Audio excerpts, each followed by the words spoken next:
Dans le Réforme de cette semaine, nous avons ouvert sur les incidents qui ont eu lieu à l'esplanade des mosquées à Jérusalem. La situation de conflit en Israël-Palestine s'enquiste et il est clair que si l'espérance est une exigence spirituelle, en revanche, devant la situation là-bas, on peut dire que notre espoir est en berne. Alors en tant que chrétien, médiateur, quelle solution? Que faire? Premièrement, je crois qu'il est important pour nous de déradicaliser le conflit.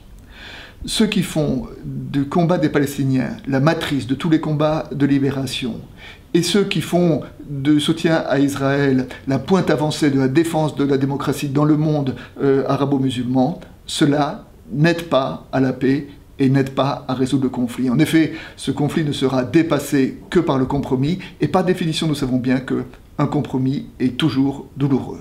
Et ce compromis se fera le jour où il y aura, de part et d'autre, des hommes qui auront le courage de l'impopularité pour pouvoir le proposer et même l'imposer à leur population.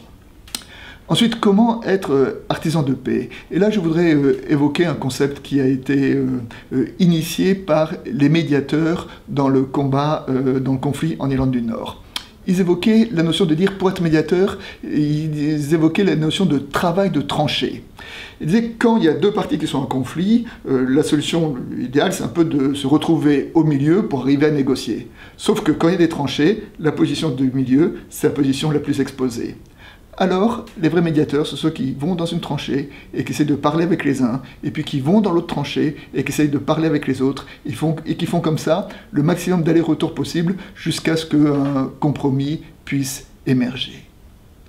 Aujourd'hui, en Israël-Palestine, du côté israélien, par exemple, les nouveaux historiens qui font un travail sur la fondation de l'État d'Israël et qui révèlent les injustices qui ont été faites aux Palestiniens, ceux-là font un travail de tranchée.